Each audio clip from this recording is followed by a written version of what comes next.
We are live from Connecticut Children's Medical Center. Graham Winters, Larry Wells, and Jerry Kristafer with a special guest. That's right. Now, before you call the ladies in the tiaras at 860-545-9771 to become a Big D Miracle Maker at just 30 cents a day, $10 a month, we have a special guest. And during Radiothon, when we talk about Connecticut Children's Medical Center, so often we explain that it's from I call them the extreme preemies, right on up to teenagers that perhaps might get injured in a sports accident or a car accident or something like that. We have the pleasure of meeting a young man who actually exceeds those ages and is actually 20 years old from East Hartford, Quoron Walker. Let's have a big round of applause for our guest. Now, you just finished treatment here in July for a form of bone cancer, and it was on your. I have a 20-year-old son. He's your age. And when was this cancer discovered?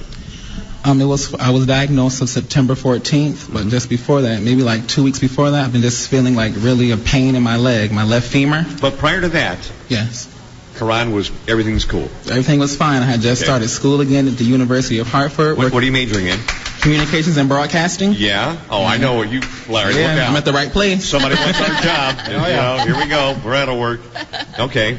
So great school here in University of Hartford. Very well respected institution of higher education. Yes. All of a sudden, you say it's your left leg? Just like just a little pain here and there, but just from that 2 weeks between then and when I got diagnosed, just got worse and worse, and all of a sudden just noticed a lump one Sunday night. And that next Monday, I got diagnosed.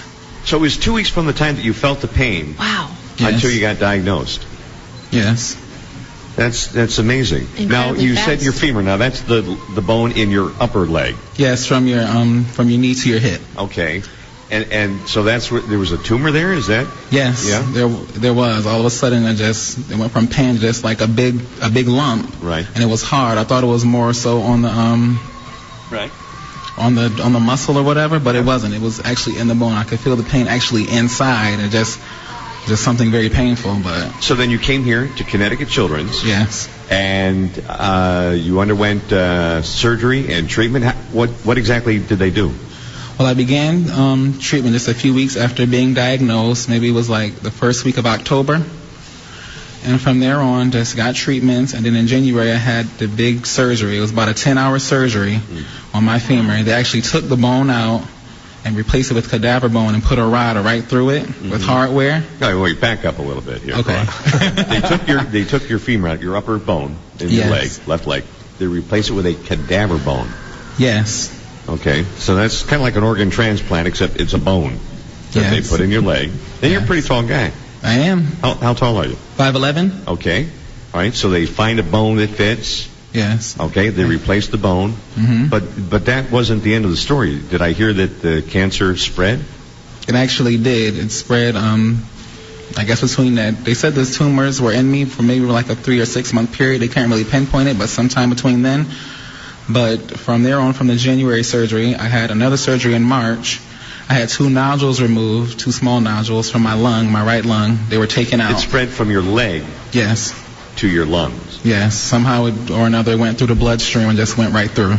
Well, I just lost a sister last year. She had stomach cancer, and it spread throughout her entire body. And it was 10 weeks from the time she was diagnosed until the time she passed away. It was 10 weeks. It can be pretty aggressive. It moves really fast. Yes, it can. And you're very fortunate that you came here and got the treatment that you did.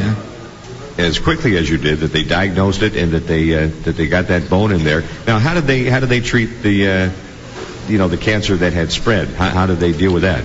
Well, I got treated overall just with chemotherapy treatments. I didn't receive any radiation, but it's really intense inpatient treatments. I was up on the 8th floor of the Children's Medical Center. Yeah. And I was here from days and weeks at a time. At one point at the beginning, I had a bad reaction to one of the treatments. I had to lower the dosage and later on increase it. I had a really bad skin reaction. My skin got really dark, looked like I was like a burn patient or something. Like I couldn't move, the skin couldn't stretch or anything. It was just a very painful reaction. I don't know what was on. What was going through your mind? Did you ever think you were going to die? Honestly, no, I didn't. I remember sitting in my room maybe September 15th. I got diagnosed September 14th. And, I go to church. I was always brought up in church. I was going to ask you, are you a religious person? But man, very much so, yes. I'd be on my knees praying like crazy. Yes, I was before, and definitely now. I really am now. But as I was saying, just that September 15th, that morning, I was just sitting there. I just prayed on it. Said, God, if I am going to die, please just prepare me. Just let me know, I'll be going home, or am I going to go through it? And I feel like I got the answer that I was going to go through it. Even through those hard times and, getting a big surgery, I didn't know what to expect. That was scary. Everything was just very horrific, very scary. But I believe I had the right answer. I'm still here, so. Brian, did you ever think, why me? I mean, you're 20 years old. You look like a, healthy guy. You're in college. I mean, did you ever think, why me? I'm sure all cancer patients say that. We all do. We all ask that. That's the human reaction. We all ask why. Why we do that sometimes.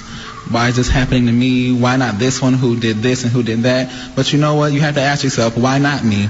What makes me better than this one? What makes me better than you or that one? There is no answer. We're all children of God. We're all the same. No one's better than me, and I'm better than no one. But I know I'm highly favored, and I can get through this. Just have the best spirit. Just have faith, and you can get through anything. I just want everyone to think about what you just said.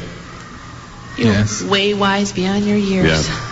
Now, in addition to wanting our jobs and getting into broadcasting, yes. And by the way, you're going to the University of Hartford. I am. And I got to tell you, you don't have to be all that bright to have our jobs. They just, we have our jobs because we can't do anything else, quite frankly. Speak for yourself. Well, okay. Well, me and a few other people that we work with. They give these to monkeys. But you also you sing.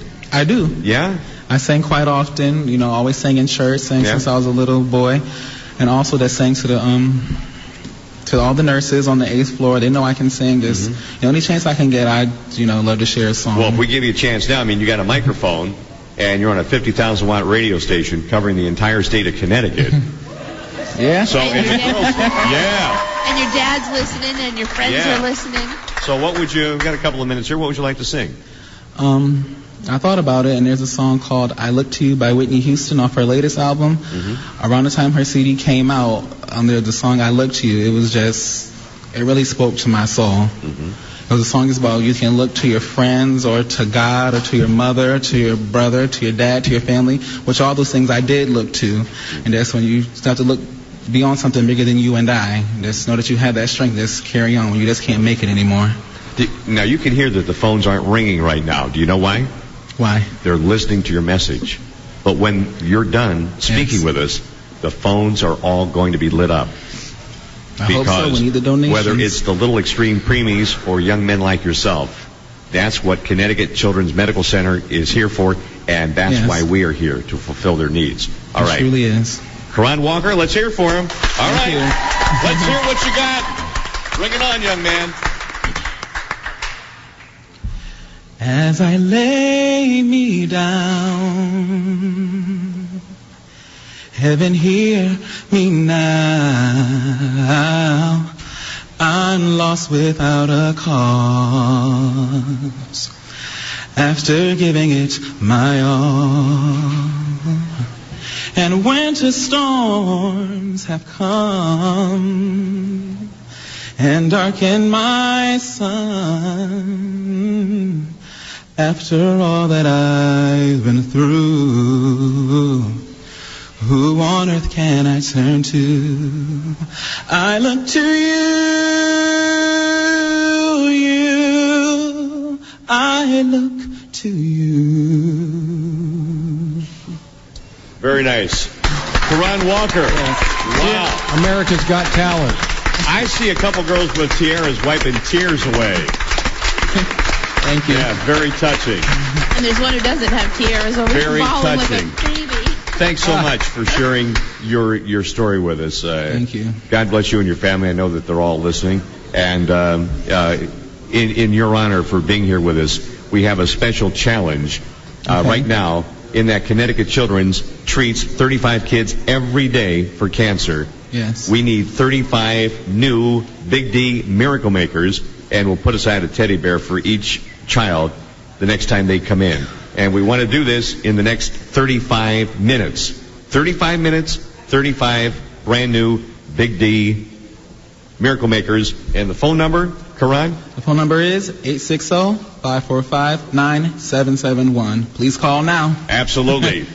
Please call right now. The clock is running. Now you can call our now operators. Is the time. All right, 860-545-9771. For the little extreme preemie babies up to 20-year-old young men like Quoron Walker. Please call 860-545-9771. What's the phone number?